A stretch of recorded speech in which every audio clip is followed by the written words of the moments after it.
তো সবাই আশা করি ভালো আছো। তো দীর্ঘদিন ধরে তোমরা আসলে অনেক কিছু শিখতেছো। তো আজকে আমরা যেটা শিখবো সেটা হলো উইন্ডো টাইপ এসির এর গঠন প্রণালী এবং এর এয়ার ফ্লোটা নিয়ে আমরা আজকে আলোচনা করবো। চালিয়ে দেখবো যে এটার ভিতরে আসলে কিভাবে বাতাসটা ফ্লো হয়। তো এর মধ্যে তোমরা কাজ করছো স্প্লিট টাইপ এসি, বেশিরভাগ কাজই কিন্তু স্প্লিট টাইপ বেশি দেখো, কারণ বাংলাদেশে উইন্ডো টাইপ এসির ব্যবহারটা প্রচলনটা কমে গেছে। বাংলাদেশে যারা বাড়িওয়ালা আছে তারা কিন্তু উইন্ডো টাইপ এসি লাগাতে দেয় না। কিন্তু তোমরা যদি দেশের বাহিরে যাও, যেমন সৌদি, দুবাই, কাতার, ওমান, মিডল ইস্ট পুরাটা এবং ইউরোপ, আমেরিকা, এই দেশগুলোতে তুমি গেলে পাবা উইন্ডো টাইপ এসির ব্যবহার ওইখানে প্রচুর পরিমাণ আছে। ছোট ছোট যে ভিলাগুলো আছে প্রত্যেকটা ভিলাতে প্রত্যেক রুমে কিন্তু উইন্ডো এসি গুলো ব্যবহার করে থাকে। তো উইন্ডো এসিটা বাংলাদেশে তোমরা যদি শিখে যাও, বিদেশে গেলে কিন্তু তোমরা যারা যেমন বিদেশে যাওয়ার পরিকল্পনা আছে, গেলে কিন্তু তোমরা এই ধরনের কাজগুলো পাবা। তো স্প্লিট টাইপ এসির ভিতরে যেমন তোমরা দেখতে পাও যে আউটডোর একটা অংশ, ইনডোর একটা অংশ, তো দুইটা অংশের সমন্বয়ে কিন্তু স্প্লিট টাইপ এয়ার কন্ডিশনার হয়ে থাকে। উইন্ডো টাইপ এসির ভিতরে একটা জায়গার ভিতরে সমস্ত কিছু স্থাপন করা আছে। যেমন তোমরা কম্প্রেসর, এই কম্প্রেসরটা কিন্তু এখানে আছে, কন্ডেন্সারটা এখানে আছে এবং ইভাপোরেটরটা এখানে আছে। এখানে এই একটা বক্সের ভিতরেই তোমার সবকিছু এখানে সেট আপ করা আছে। তো আজকে আমরা তোমাদেরকে এই বিষয়টা নিয়ে মূলত আলোচনা করা। তোমরা কিন্তু জানো যে কন্ডেন্সারের কাজটা কি, ইভাপোরেটরের কাজটা কি, তাই না? তাহলে এর কাজগুলো আলাদা। এবং এখানে একটা ব্লোয়ার ফ্যান মোটর আছে। সাধারণ ক্ষেত্রে কিন্তু আমরা দেখি স্প্লিট টাইপ এসির ভিতরে যে তোমার কি হয় যে আউটডোরে একটা ফ্যান মোটর থাকে, ইনডোরের ভিতরে একটা ফ্যান মোটর থাকে। কিন্তু উইন্ডো টাইপ এসির ভিতরে দেখো এখানে ভিতরে একটা ব্লোয়ার ফ্যান মোটর আছে, এই পাশে ব্লোয়ার, এখানে ফ্যান, এই দুইটার সমন্বয়ে ব্লোয়ার ফ্যান, আর এখানে হলো কি মোটর, ব্লোয়ার ফ্যান মোটর। ঠিক আছে, এই একটা মোটর দিয়ে দুই পাশে বাতাসটাকে সার্কুলেশন করে। তো আমরা আজকে যেটা দেখাবো তোমাদেরকে, আচ্ছা এখন দেখো আমরা একটা কাজ করি, এটা বসাও, খুব সতর্কতার সাথে বসাবা। ওকে, একটা পেপার নাও। এটা হলো তোমার কক্ষের ভিতরে থাকে এই অংশটুকু, জাস্ট এই অংশটুকু কক্ষের ভিতরে থাকে, আর এই অংশটুকু কক্ষের বাহিরে থাকে। এটা কিন্তু তোমার উইন্ডো টাইপ এসি। উইন্ডো মানে কি? জানালা। এর মানে জানালার মতো কেটে এই উইন্ডো টাইপ এসিটা বসানো। তো আমরা দেখো এই ইভাপোরেটর অংশ এখন ঠান্ডা আসতেছে না, কম্প্রেসারটা স্টার্ট হলেই ঠান্ডা আসবে। এখান থেকে বাতাসটা কি হয়, টানতেছে। আবার এই বাতাসটা টেনে এখান থেকে আবার এখানে বের করে। আমি একটু পরে দেখাবো তোমাদেরকে, এই যে দেখো বের করছে, তাই না? তাহলে রুমের ভিতরে যে গরম বাতাসটা আছে, এই বাতাসটা এখান থেকে টেনে কি করছে, এখান থেকে ঠান্ডা করে বাতাসটা রুমের ভিতরে প্রেরণ করছে। তাহলে সেই একই বাতাস সার্কুলেশন করতেছে। কিন্তু আবার অপর পাশে কিন্তু যে কন্ডেন্সারটা আছে, এই কন্ডেন্সারটা কি করছে, উত্তপ্ত হয়, গরম হয়। এই গরম হলে এখানে যে ফ্যানটা আছে, এই পিছন থেকে প্রকৃতির যে বাতাসটা আছে, এই অংশটুকু বাইরে থাকে, প্রকৃতির যে বাতাসটা আছে, সাধারণ যে বাতাসটা আছে, সেই বাতাসটা এখান থেকে টানে। দেখো টানতেছে না, টানতেছে কিনা?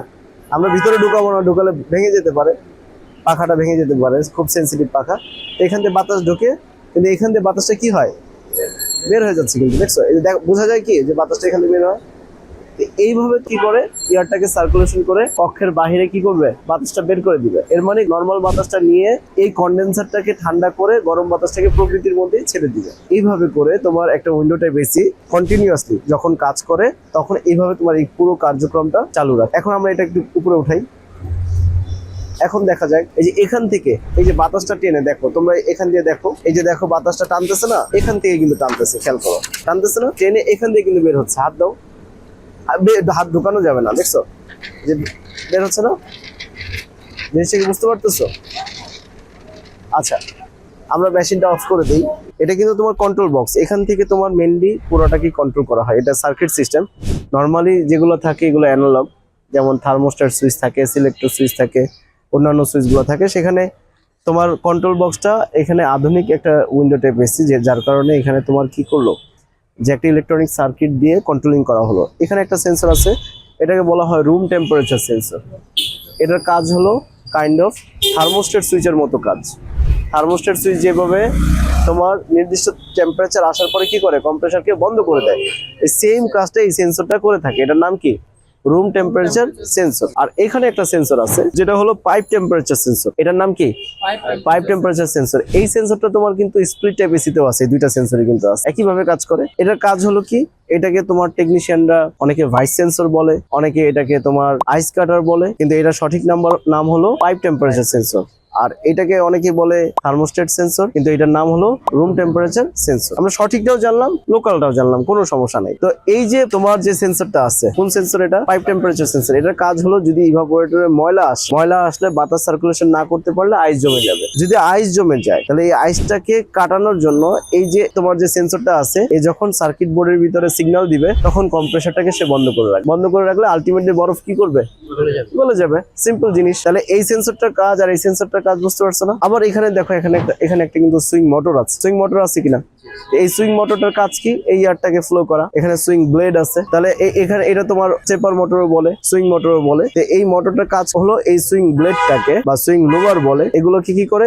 এয়ার ফ্লোর ডিরেকশনটাকে কন্ট্রোল করে। তুমি যদি এখান থেকে রিমোট থেকে তুমি যদি অটোমেটিক করে দাও তাহলে লেফট রাইট করতে থাকবে। তোমরা তো স্পিড টাইপের কাজ দেখছো না কিভাবে করে? ওই সেম ভাবে তুমি যদি রিমোট থেকে তুমি যদি অটো করে দাও তাহলে সে লেফট রাইট করবে। আর যদি তুমি ফিক্স করে দাও যেই পোর্শনে রাখবা ঠিক ওই পোর্শনেই থাকবে। এই হলো তোমার সিম্পল জিনিস। উইন্ডো স্প্লিট টাইপ এসির থেকে উইন্ডো টাইপ এসি কিন্তু আরো সহজ। কথা কি বুঝতে পারছি? তাহলে আগে মূল বিষয়টা হলো কম্প্রেসার সম্পর্কে ভালো করে শিখতে হবে, কন্ডেন্সার সম্পর্কে ভালো করে শিখতে হবে, ইভাপোরেটর সম্পর্কে ভালো করে শিখতে হবে। এগুলো যদি তুমি বেসিকটা ভালো করে শিখতে পারো তাহলে যেটা হবে যে তুমি যে কোনো এসির কাজ কিন্তু সহজে করতে পারবা। বেসিক জানতে হবে আগে ভালো করে। কথা কি বুঝতে পারছি? তুমি যদি এই ইভাপোরেটরের কাজ কি সেটা বুঝো নাই, কম্প্রেসারের কাজ কি সেটা বুঝো নাই, তাহলে তুমি কিন্তু কোনো কম্প্রেসারের কাজই কিন্তু বুঝবা। কিন্তু তুমি যদি এর মূল কাজটা বুঝতে পারো, তোমরা কিন্তু আমাদের ইউটিউব চ্যানেলে আমাদের ক্লাস আছে। এই ক্লাসগুলো যদি তোমরা একটু ভালো করে দেখো, আমরা কিন্তু প্লে লিস্টে, তোমরা আরএসি টেকনোলজি যে চ্যানেলটা আছে সেই চ্যানেলে গিয়ে প্লে লিস্টে যাবা।